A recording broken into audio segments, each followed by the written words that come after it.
for this opportunity, Lord, to teach this lesson, Lord, these principles that you've laid upon my heart, and Lord, that we've seen utilized, that we've seen practiced, and Lord, that have given freedom, not only to myself, but many others. And Lord, I ask that you would guide my tongue, you would guide my words, that I would say that which you would have me to this morning. Lord, I pray that you would give us clear direction and vision. Lord, help us to get financial freedom, Lord, over those monies and over those things that you've entrusted to us, that we can see greater and mightier things done with that which you've entrusted to us. And Lord, that we can stand before you one day and hear those words, "Well done, thy good and faithful servant." For it's in Jesus' precious name I do pray. Amen. Before we get into the lessons, I would ask you to pray for two things. Pray, first of all, for our pastor as he's away. He's doing a revival service down in Kentucky. So be with him, give him the strength. He's had a lot of speaking engagements this past month, and so he needs physical strength, and just give the Lord, give him the words to say. Then I also ask that you pray for my son, Mitchell. He had to go to the hospital on Friday. He was supposed to come down, visit with us, and go to a wedding, and had all kinds of severe abdominal and back pain, and he's been diagnosed with pancreatitis. And for those that had that before, you know how painful that can be.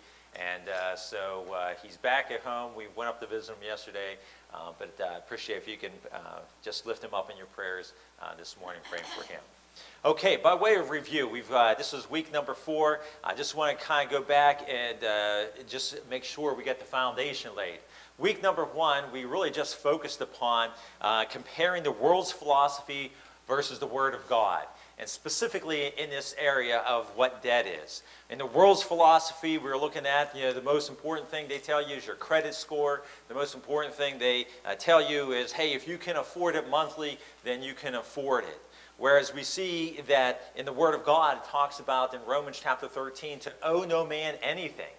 That is God's will and God's desire for our lives, is not to owe anyone anything. And the second thing under that is in Proverbs chapter 22, that the borrower is servant to the lender. And we see God's Word clearly looks at finances, or debt I should say, as a bondage when we owe people money. And I've been there. I've been on debt. I understand the weights, not only the financial or economic burden, but the emotional burden. And then we took a lot of time and looked at the negative impacts. And maybe you can just tell me here this week, by way of refreshing your recollection, what are some of the negative impacts that we have on our life because of debt? Stress, okay? Those are emotional things, okay? We take upon ourselves, just worrying and fretting. How are we going to make ends meet? Are we ever going to be able to get out of debt? What's going to be next? What if I lose my job? What if this happens? And we get ourselves under all kinds of emotional difficulty. What's another problem? Steve? You almost become like a slave to it. Yeah. Yeah, you can become a slave to it, and it's just a weight, it's a burden. We even talked about back in April how that the thought process affects our emotions, and our thoughts control our emotions. And a lot of times we're feeling anxiety, discouragement, and all these things as a result of that bondage.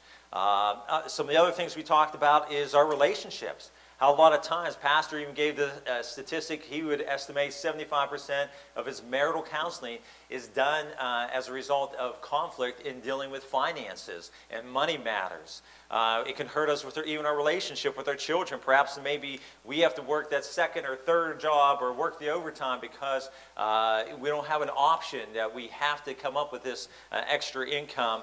And as a result, it's putting strain on our family relationship. It hurts us spiritually, where we're perhaps not able to give to the Lord as He would like us to. Or maybe there's a specific need that arises, that we can be of a help to another brother or sister in Christ, or a specific need of one of our missionaries, and we're not able to do that and be used of God. And then, of course, economically, we see how if we just take that debt load, if you add up all what you're paying just on debt, car loans, student loans, your mortgage, take all that, add that together, and that's how much extra that you have to come up with each month. Just think if you didn't have that debt load. We looked at my example here. This person had 2 credit cards, student loan, a car loan, and mortgage, just paying almost $1,300 a month just in debt. And just think if you didn't have that $1,300, what more you would be able to do, to save, to give, to help, to be a blessing to others. And then the second week we said, okay, it all begins with getting control of our finances. And how do we do that? How do we get control of our finances? What do we look at week number 2? No. Bill? Getting rid of your credit cards, living on a cash basis. It starts with a B. Budgeting, okay? Now, before we start talking about getting rid of our debt and coming up with that plan, we said we've got to live on a budget. It starts with your income. We've got to live within our means. You know, as I emphasized many times and put up on a screen here, you are not the government. You can't, come up and say, hey, here's my expenditures, and now what's my income going to be? You cannot work it that way. You've got to live within your means. You start with your income. You take your expenditures. You track those expenditures for a month, and then you come at the end of the month and say, okay, where did my money actually go? And look at it as a percentage. You know, if you're spending, 45% on your house, then you're getting upside down. You're getting out of balance in your life. As I told you before, when we sat down with Pastor many years ago when he was just here as a youth pastor, we looked at his numbers, and he was like spending 35, 40% just on his vehicle. And it was kind of getting out of line there. And so you got to analyze and adjust. Okay, what am I doing wrong? Where's my money going? How can I change that? And then last week we looked at getting out of debt, and I called it the what effect. You start with something, snowball effect, that's exactly right. You start off with that smallest debt first, okay? And then you're going to take with that 10% accelerator, add it to that snowball, that first payment. Usually we're trying to help you get I call it the debt accelerator, 10% of your budget to put in with that first payment. And then you're going to attack that first payment. You're going to take what your normal monthly payment would have been on that loan, maybe it's a credit card, take that plus the 10%, and you're going to accelerate to make that snowball to pay off the first debt. And then once you take that first debt and you pay it off, then you're going to do what with the second debt? Put that toward it, meaning taking not only what your normal payment was on the first one, plus that mortgage or debt accelerator, but you're also going to take the normal payment that you would be making on that debt. So now you have really 3 things that are going to that. And now you can see how the snowball is getting bigger and bigger each week, and we're applying that to the debt. And so this week we're going to try to look at how do we get that 10% accelerator? How do we find this money to perhaps make us find those things? Is Dave around here? Houston, we have a problem here. This is not the right lesson. Let me see here. You know what? I can make this work. I skimmed through that stuff. I can go ahead and right into this. How to reduce our expenditures. Renting versus buying. You know, one of the things that many people ask is, should I rent or should I buy? You know, renting is basically like you're just spending that money. Once you expended that, that money is gone. Whereas buying, you're investing in property. But the question is, what can you get for what you can afford? Maybe at this point in your life, you can't afford a mortgage payment. But you can afford something that, as far as a rent, maybe you can't maintain a home. Maybe you're at that stage in your life. A lot of times I've seen people where they're paying 50% of their budget toward house expense. You know, sometimes I tell people, hey, you have too much house for your needs. Maybe it's time to downsize.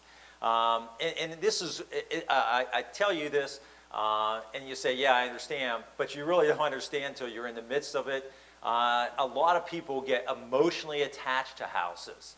My wife gets emotionally attached to just about anything. When we just bought a car, you know, when our other car, I was trying to get to 10 years to it. We had it 9.5 years, and there was going to be a major expenditure, so we had to get rid of Mocha. See, that's not a good thing. I got it fixed, though. We're good, though.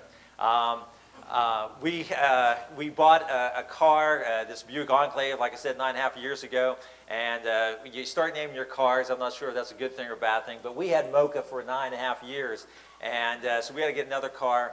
But when we went to trade it in and to buy another one, you know, she was like almost in tears getting rid of that car, you know.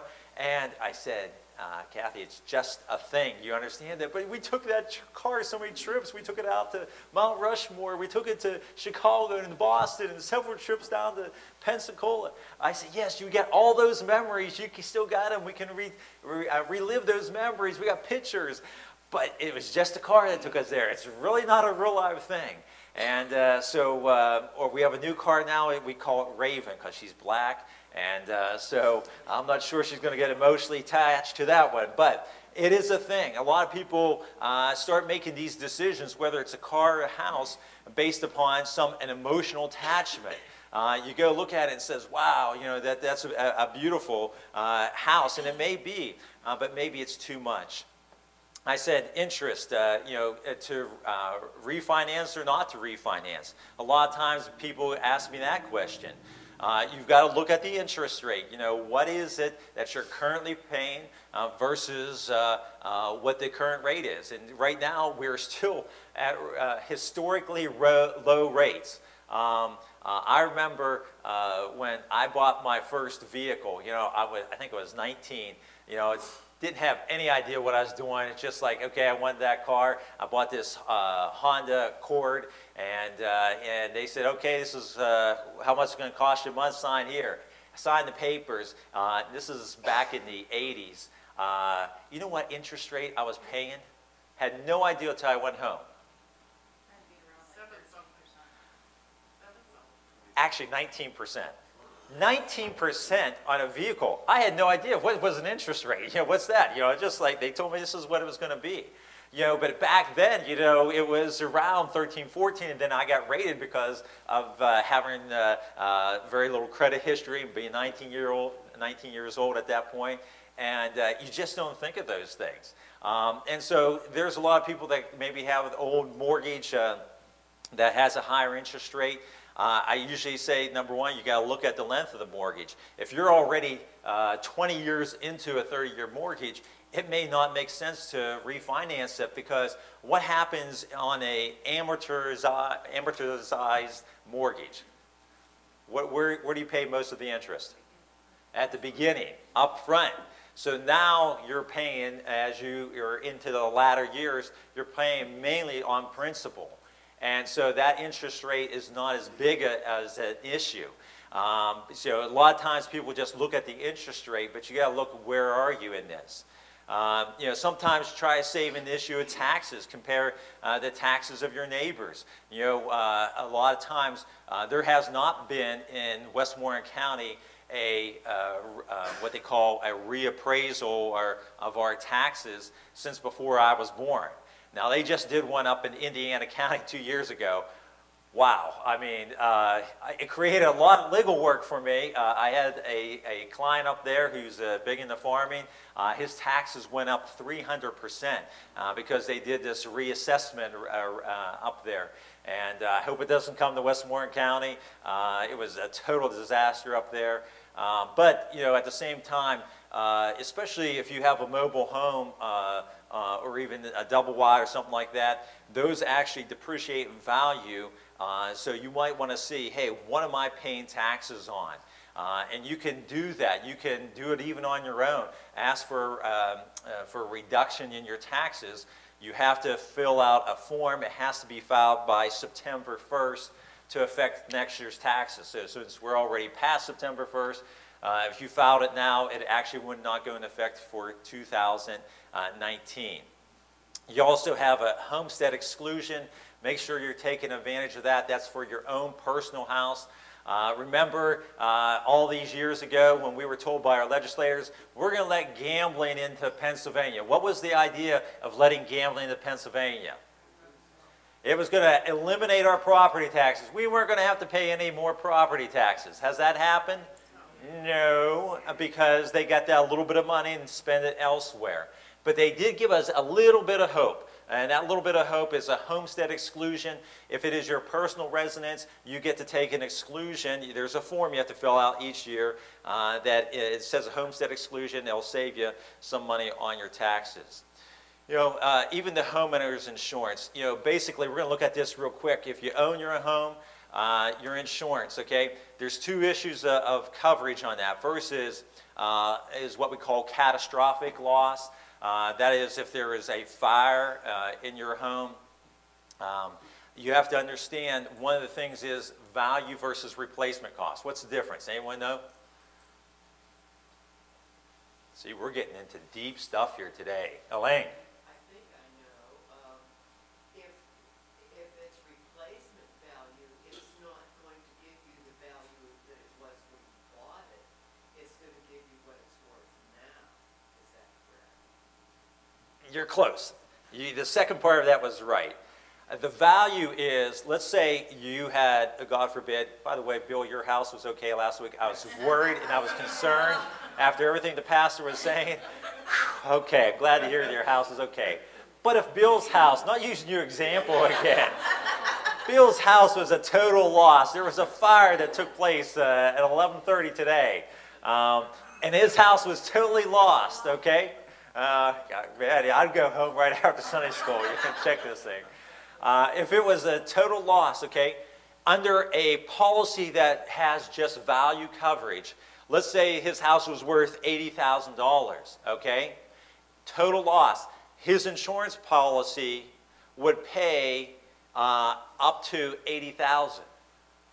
But do you think it really would cost him $80,000 to replace that home? No. Would it cost more or less? More. You know, that's like my office building. I think we can date that if you've been past my office there on Depot Street. I think it's around 1890. It's an older house. It's got three full levels. Even the third floor, we remodeled that. You know, I've got an appraisal one time. It was worth like $250,000. But let me tell you, if you would try to replace that house now, with all the wood trim in it, and we have the original banisters and rails, kind of like Mrs. O's house here, you know, it would cost probably $400,000. And so a lot of people don't, you know, they look at this and say, well, I just want the cheapest insurance, but you really need to have replacement costs on that, because if you have a loss, you want to be able to replace that thing. You know, it's kind of like there's the I think it's Liberty Mutual, where they said, hey, they'll give you the full replacement cost, not 3/4 of it. 3/4 value. That's kind of similar to what we're talking about in the home thing. What I encourage people to do, and this is going to be both with your homeowners and your auto, if you have not repriced that or got an estimate within the last 2 to 3 years, you've got to do this, because this is the most competitive market right now is in the insurance industry. You don't have to watch TV for more than 10 minutes and you're going to see, you know, some little lizard on there walking around, you know, the Geico, or, you know, somebody that's dressed in white. What is her name? Flo. See, you guys all know these ones. Flo, you know, the Progressive, I got my Progressive price tool. You know, the good hands people. This is all state, the good hands people. No. You know, and all these different commercials, you know, Nationwide, we're on your side. It's very competitive.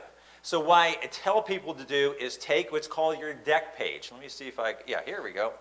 Here's my deck page, you know, from my homeowners. I'm with Cincinnati Insurance. I did some comparison. They're still an A plus rated company. But what you do is, you know, see how I blotted it out down there what my premium is? You just copy this, send it to 3 or 4 different, just fax it to them, email it to them, send it over to them, say, hey, I want you to give me a quote on my homeowner's insurance. Believe me, they love to do that. They're looking for your business. You made it easy to them. You're going to them now. and just say, hey, this is what my coverage is, so you're comparing apples with apples. You know, don't say, hey, I need homeowners coverage, because then they'll start adjusting. You know, like here, you know, I have my dwelling structure, $311,000. That's the replacement cost of it. It goes each year up based upon inflation. Other structures, you know, I got a shed and some other things. Personal property. I didn't come up with that number. I don't have $233,000 worth of personal property, but that's a figure they came up with. And then you have down here the lower section. See, section 1 is covering catastrophic losses. That means if there's a damage done to your house. And what's section 2? Does anyone understand what that section is? Liability. That means if somebody slips and falls on your property, you know, trips on the steps, trips on the sidewalk in front, and you say, you know, does that really happen? Hey, I make a living for that, you know. I got 2 cases next month, you know. One of those is a dog bite case that they sued my client because their dog bit somebody. That's covered under homeowners. And then somebody slipped and fell in front of my client's property and broke a wrist. And so I'm trying 2 cases next month, covering specifically under homeowners where they sued my client. So you got to have this type of coverage because we do live in a sue-happy world. You know, what that amount is really based upon what your exposure is. You know, maybe you don't need $500,000, maybe, you know, $100,000 or $250,000. If you don't have a lot of assets, a lot of wealth, you can adjust that down. But just taking what you have, you need to do some comparison shopping on that. There's a whole other list of things that I'm not going to get into, what all these added clauses mean. The only thing that I would suggest to you is you'll see one up there, I think it's the second one down, about homeowners, water damage. Can I strongly suggest that you may get that under your policy, because most of us do not live in a flood zone unless you live near a creek or a creek or a river. But what happens is if there's water that seeps in, you know, I'll give you my example here. I had 2 water losses within the last 3 years. One, my hot water tank went and it caused a leak. I had some water damage there. The other one is happened last year. My French drains I have around my house, when they built the house, they put French drains around it. I didn't know where they were draining down into the storm drain. Somehow that drain down there became totally lodged. It totally blocked up. And so all the water that, you know, was supposed to drain away from my house, you know, it just equally channels it around the house in a way. It all backed up and equally around my entire basement, flooded my basement. And I couldn't figure out initially, how is it that I was getting water on this side of the house when, you know, the back side of my house is a little bit, is where the slope would be. How would it be in the front? There's a porch there. Well, it's the French drains. And they would not have covered that had I not had this water damage coverage, because usually they do not cover for water damage in the house unless it's a leaking pipe. Any water that's coming from the outside, inside, they do not cover. And so you got to keep that in mind. Ask them about the, you know, water damage coverage. You know, they have other things on here that I don't even have to pay for, identity theft expenditures. You know, you really need to sit down with your agent to explain that. Some of these things you'll see there's no premiums there. That means they're already included. Richie?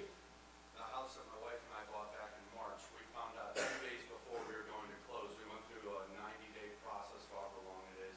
2 days before we were supposed to close, the bank called us and said, by the way, we need proof of flood insurance.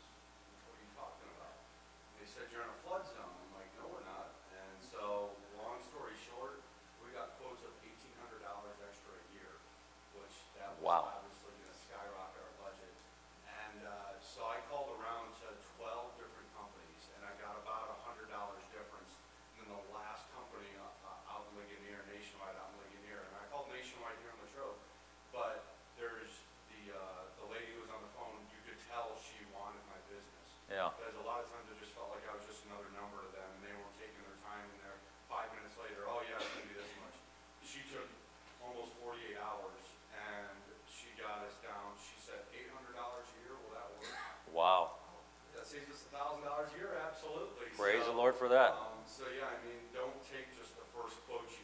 Exactly. It might take some time, but Yeah. call around and keep getting quotes. Too. Absolutely. That's a good example right there.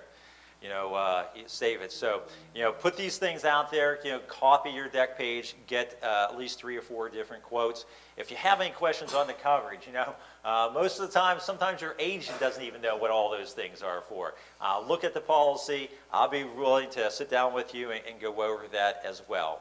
You know, car expense. This is, you know, leasing versus renting. You know, with leasing, the thing that I tell people, you always have a monthly payment, and it's like you're renting a car. It's usually not good for the individual people. If you're in a business where you're using that as a deduction, you may want to consider that, but usually for the individual, it's not. I really want to get down to, I'm going to kind of skip through some of these things. My 3-step process, my wife makes fun of me in purchasing a car. My in-laws are exactly opposite. You know, I have a 3-step process. I never buy on the first occasion. I research it out. I look at the first car. And, you know, I said, this is what I'm going to test drive. I'm going to pray about it, give me a best price. And I usually do that with 3 different dealerships, and I go back, pray about it, get wisdom from other people if necessary. My in-laws went to buy a car this week, and they said they're going to just go and look. And so they went out to look, and they came home with a new car. And I said, you know, you need to require my lesson here. But they went to a good place out there, you know. Wendy took good care of them. Understand what your homeowner or your auto insurance is. A lot of people don't even understand what type of coverage they have. And I'm going to ask you to do exactly the same thing that you did with your homeowners. Take it out, blot out, take your deck page. Again, deck page, it says on top, declaration page or coverage page. Blot out what your premium is and circulate that, fax it or email to 3 or 4 different agents and get a quote. Understand what you have. In Pennsylvania, we have this full versus limited tort. Does anyone understand what that is? James? If you have full tort, doesn't it give you the right to sue somebody if you're in an accident? It gives you the right to recover for your injuries, to be compensated for that. If you select the limited tort, that means you gave up your right. Let's say somebody rear-ended you. You know, James, you know anything about this? Or, well, we won't go into personal illustrations here, okay? You rear-ended somebody, or you got rear-ended, and you know, you had some type of physical injury. Under full tort, you have the right to not only recover for medical bills and wage loss, but you also have the right to get what's called non-economic damages, pain and suffering. If you do the limited tort, you give up that right. You can still recover medical bills, you can recover wage loss, but you cannot get the non-economic, the pain and suffering. In exchange for that, though, you get a 10% discount if you do the limited tort. You know, as an attorney, I will tell you, I'm always suggesting full tort because the 10% is not worth what you're giving up there. Let me tell you, I've had a number of times people come into me and say, hey, I was involved in an accident, can you help me? And then I look at their deck page and say, sorry, I can't help you, there's nothing I can do. You selected this limited tort. But if you want to save, that's an option of the limited tort. The second area is your first-party benefits, okay? You look at that medical coverage. You know, you'll have an option. I know nationwide, even State Farm, they like to push this, where you get $100,000 of medical. You don't need to spend that much if you have medical insurance already. Because what happens is that once you exhausted your medical coverage here, your health insurance or your medical insurance already kicks in. So there's no reason to be paying for they call it extraordinary medical benefits. You just get the minimum what you need here. Wage loss, that's if you're off work as a result of this automobile accident. If you already got an emergency fund built up, you may not need that coverage. Death benefit. Never suggest that if you have life insurance. Why do you need to pay for a death benefit? First of all, it's rare that people now die in auto accidents. With all the safety features that we have out there now, it can happen, but it's definitely in the minority.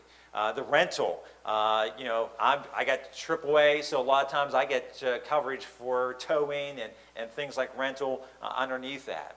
Underinsurance, does anyone know what that means? A lot of people don't have an idea what this coverage means. What's uninsured motorist coverage. Mrs. O. If you're in an accident and the person you're in the accident with, they don't have insurance and they can't pay for your loss is covered. That's right. Look at that. Sign her up. I used to work in an insurance office. It helps. A lot of people don't understand that is. That is, and you say, well, why would I do that? Aren't you required in Pennsylvania to have auto insurance? Yes, you are. But they estimate that 10 to 12% of the people that are on this road that fly by, you start taking 1 out of 10 cars, do not have insurance. You know, how can they do that? Well, they go and get this quote from Safe Auto or some Safe Auto and sometimes even American General, not American General, the General. They do just the absolute minimum.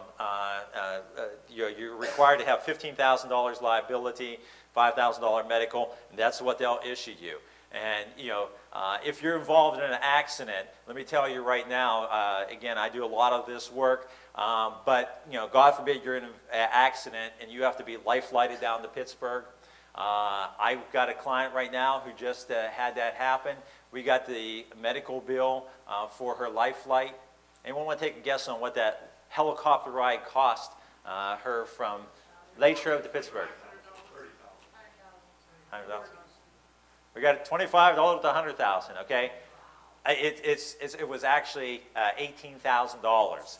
And 10 years ago, that used to be $8,000. It's gone up in the last 10 years, almost $1,000 a year.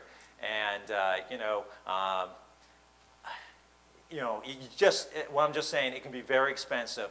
And if you don't have any coverage, what are you going to do? What is underinsurance then? If uninsured is covering if somebody doesn't have any insurance, what is underinsurance? Somebody that has the bare minimum insurance and their liability exceeds their minimum. That's right.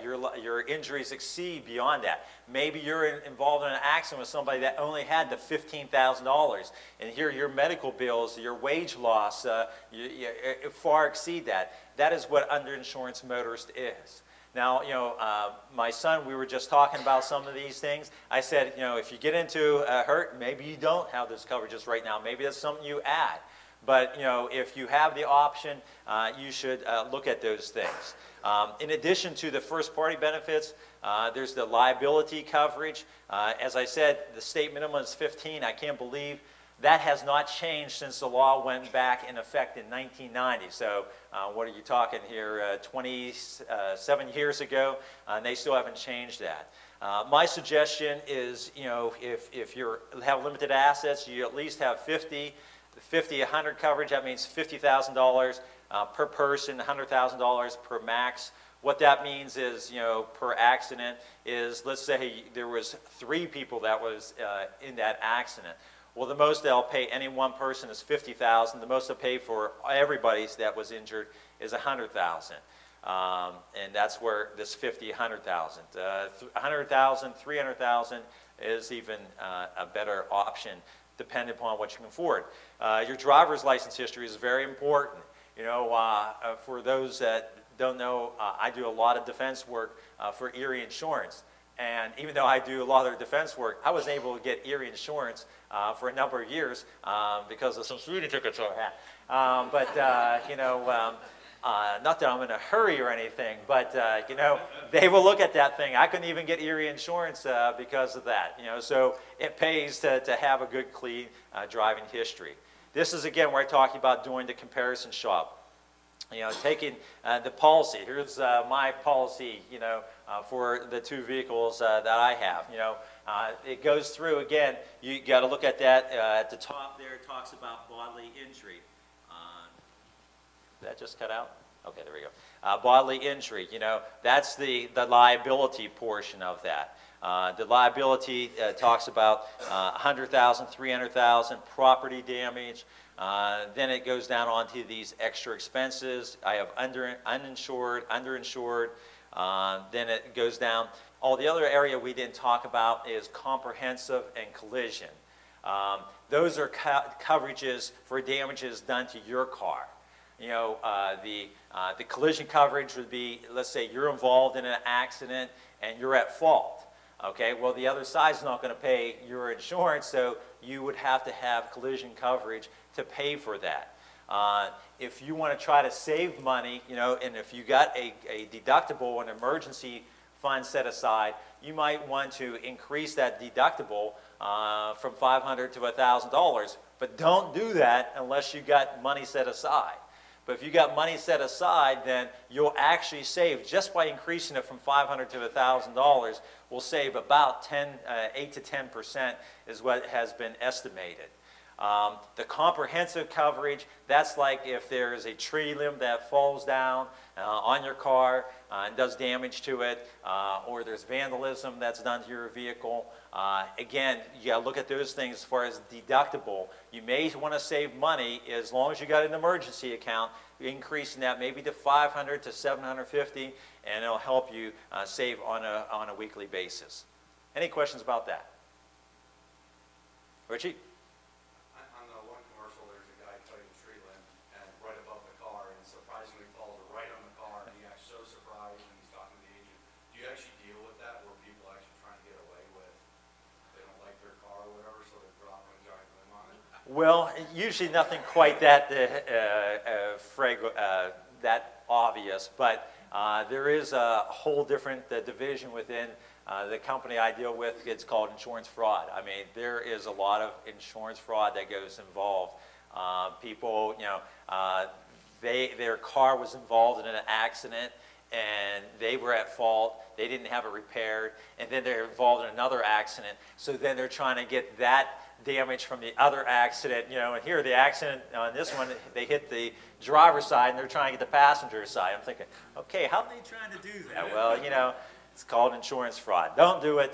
Stay away from that. Mrs. O. A couple months ago, when my auto policy came up for renewal, I went into the office to talk to them and see if there was any changes I could get. And because I don't drive as far or as much as I used to, I had $100 taken off my bill. Yeah. And by the way, any of you that have even teenage drivers that you're adding on, I know this. There are certain discounts. I didn't show you on here. There's certain discounts. There's it's called good student discount. And you can take in the report card, show them that, you know, your student does well. So Jordan, you got to keep your grades up. You know, help your parents out here with the money. It really can help. There's all kinds of discounts out there. Ask them about what discounts. That's why I always suggest combining your auto and your homeowners with the same company. Bundling, you can save not just the bare minimum is 10%. Some of them, they'll even save you up to 20% if you combine those coverages together. Patty? I was going to say, there's also driver's ed. If Exactly. driver's ed class, Yeah. they'll give a discount on that too. Maybe we should need to send Bill back. Get some training. Maybe get a discount. You know, it might work. Might save him from another accident on that. Okay. And again, this is just you know, looking for ways to get that 10% to save in your money, to help out, and to retire your debt. You know, one of the biggest areas is grocery shopping. You know, one of the things I tell people, and I did not get a chance, my secretary, I had one on vacation this week. I put down, and I'll try to give these to you real quick. I only got a few minutes left here. I have tips for saving on grocery. Here's my top 10 list, okay? Some of these I've already hit on, but I'm going to do it again. Number one is never shop on an empty stomach, okay? Don't do that. You know, everything looks good, and you'll start putting stuff in the cart that you didn't really need just because you're doing it out of a desire there. Number two, make a list and stick to it. Again, I took marketing class at the University of Pittsburgh. We had, you know, these stores have it down to a science. You know, that we talked about why they put the bread and the milk in the back of the store, is so that you'll go past all these other things you didn't realize that you needed. But it's statistically shown for every 10 minutes that you stay in the store beyond 30 minutes, it's going to cost you 8 to 10% more on your bill. The longer you're in there, the more that you're going to spend. Number three, I talked about, this is my next slide over here. This is what I talked about the last week. There was a study done. Which way actually saves you money? They bought exactly the same 13 items. The impulse shopper, they just went and bought, okay, as quick as they could, these items. $136. The savvy shopper, that's the one who went and used coupons. It was $73.55. Look at the savings there. The warehouse club, they bought exactly single items, the same thing, $60.49. Store brands was actually the cheapest at $60.25. But you can see how much you can save yourself money. And what we're going to talk about is even some of the things that, there's a lot of store brand things you can't get. Ladies, I know your makeup and stuff like that you can't get in store brands. That's when you need to add the couponing in connection with the store brands. But utilizing the store brands, as we see from this study, this is from Consumer Report a number of years ago, but it still stands true. Store brands is the best to do that. Utilizing store apps, number 4, store apps. How many have the Walmart store app? Okay. Does anyone use the savings catcher on that? Does anyone know what the savings catcher is?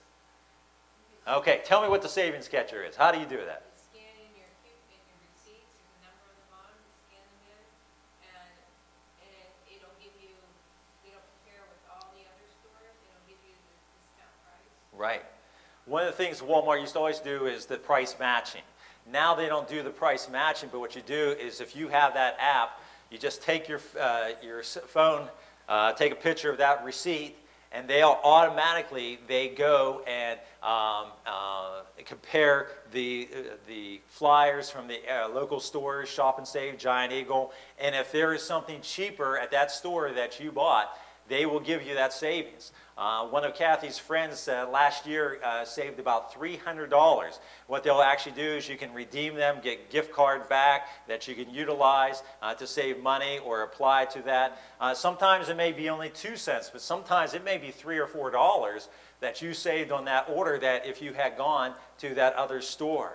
The other thing that I just learned about that I guess they've had here a while, also under the Walmart, is they have the store app for the grocery shopping. We talk about doing that, online shopping, where you go online, pick out all your items, say I'm going to be there after work at 5, between 5 and 5:30, go and pick up your groceries, and it's already done. You say, how can that save you money?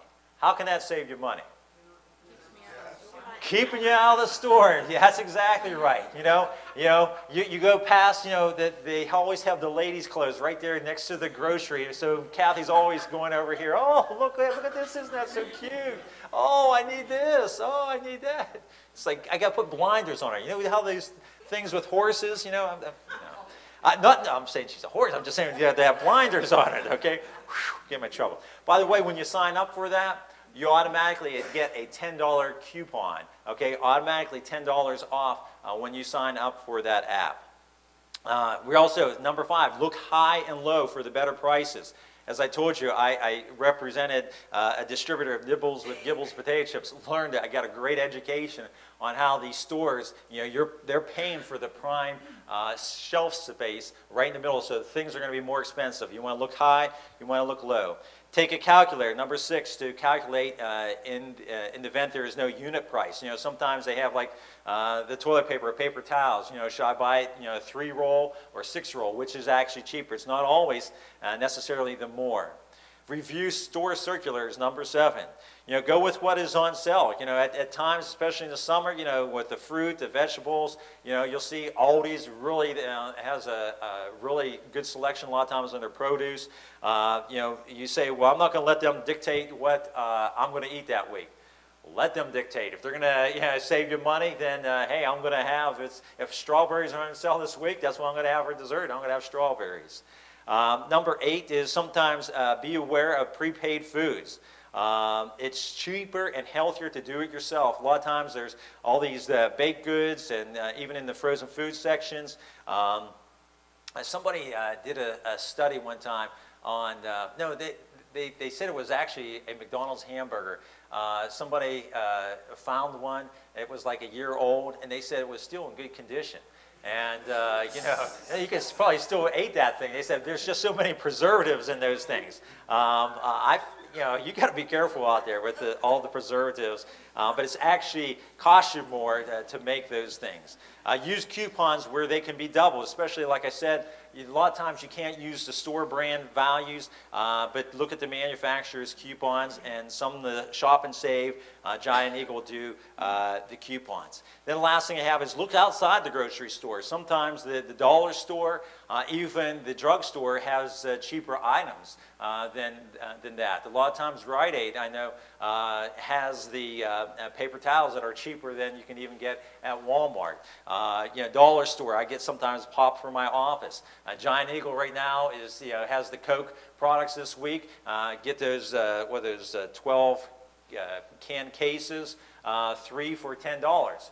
Well, Giant dollar store has those just about every other week. You can get 3 for $9. You're saving yourself a whole dollar just by going to the dollar store rather than to those. I'm going to type those up. I'm going to have it for you next week. I'll try to get into a little bit more some of the other savings things. Next week I'm going to pull this up and talk about electrical bill, comparison pricing. Pennsylvania, we have the ability to go out and put out to get our electrical supplier to way to save that money and what you should be spending per price per kilowatt. We'll try to touch on that. But also next week, I want to talk about setting our house in order. Not just financially, but talking about planning. This is particularly true, for our prime timers, talking about wills, powers of attorney. What are they? What they do? And even for the younger couples, you say, well, I don't have that much. If you have children, you need to have a will. One of the things that's so important if you have children is naming who that guardian is going to be. I'm the last of 9 kids, and if something happens, I love all my brothers and sisters, but there's some of them that I would not want raising my kids. I'd be a little bit scared about that. But there's others that I think that they would do an excellent job.